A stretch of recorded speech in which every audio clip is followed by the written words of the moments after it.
Hey guys, Jennifer Waters here at Siegler's Karate Center for Self-Defense Saturday. I'm here with Mr. Frankie Bear, guys. Well, he's going to be my partner, my bully today to help show off some of these techniques.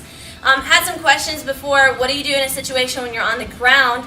Last week we covered what to do in a situation when you're standing and someone's choking, but what happens if it goes to the ground? And this is a more serious situation because there's a lot of pressure, a lot of gravity that's also in play. And so I'm going to show you from two different scenarios. We're going to show from what we call in Brazilian Jiu-Jitsu the guard. So I'll show you from that scenario, and then I'll show you from the mounted scenario as well. So we'll start from the guard. In this scenario, somehow you're down, the person is here, and in Brazilian Jiu-Jitsu we call this the closed guard or the open guard, and he's choking me. Okay, so the first thing that's going to happen that you want to do is you want to immediately grab those wrists and you want to pull your elbows into your body. The second thing that you want to do is you want to start working your feet onto their hips. Now your legs are going to be strong enough to press away from your attacker. Now even if he's following on his knees, so you're here and he's not letting you go.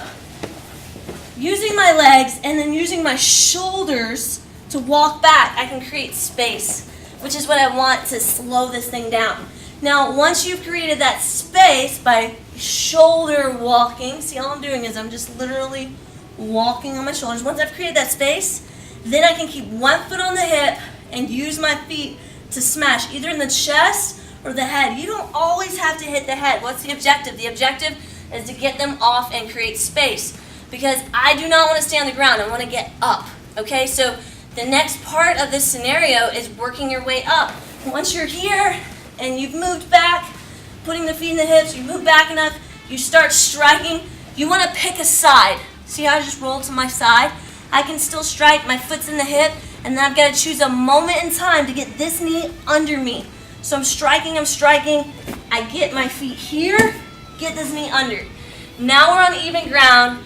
Now my next priority, hopefully he rocks back a little bit, I can strike him in the face, is to stand up. That's going to be my next priority, and get away. I see too many times with beginners, the first thing that they're trying to do is they're trying to use their arms to fight against his strength. That's not going to work. You've got to get something that's stronger. Use your whole entire body. Use those legs, pick a side, and start working your way up. Do not try to sit up. That's not going to work. You're not going to be in the right position. Choose a side, lengthen your body, lengthen the strikes with those feet. You'll have shoes on, so you can use that to your advantage. Those bottoms of those shoes hurt, and if you have heels on, it's your lucky day.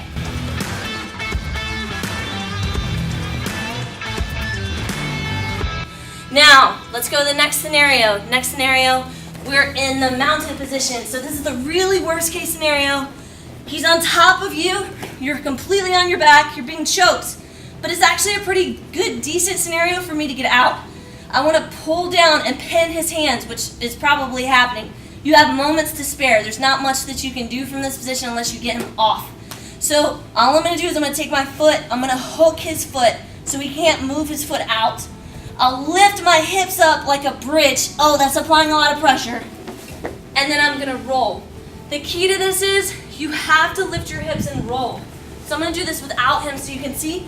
So if I'm here in this position, I have to lift up my hips and I have to roll to my side here.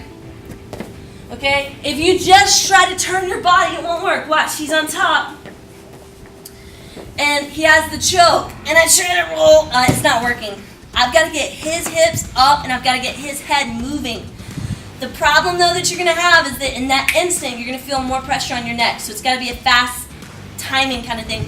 So he's pressing down. I'm lifting, I'm rolling.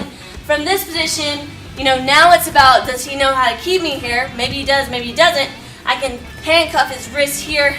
I can stand up. Of course, obviously, you have groin strikes. You have strikes to the face that become immediately apparent for you as a woman to defend yourself. So that's our scenarios on how to defend against a choke from the ground. Drop a comment. Tag somebody that you think needs to know this information. We're talking about high school graduates. We're talking about college women that are going out. We're talking about any single mom that isn't around males to help keep her safe. Any woman that needs to know this information, you should tag in the comments and let me know what you think.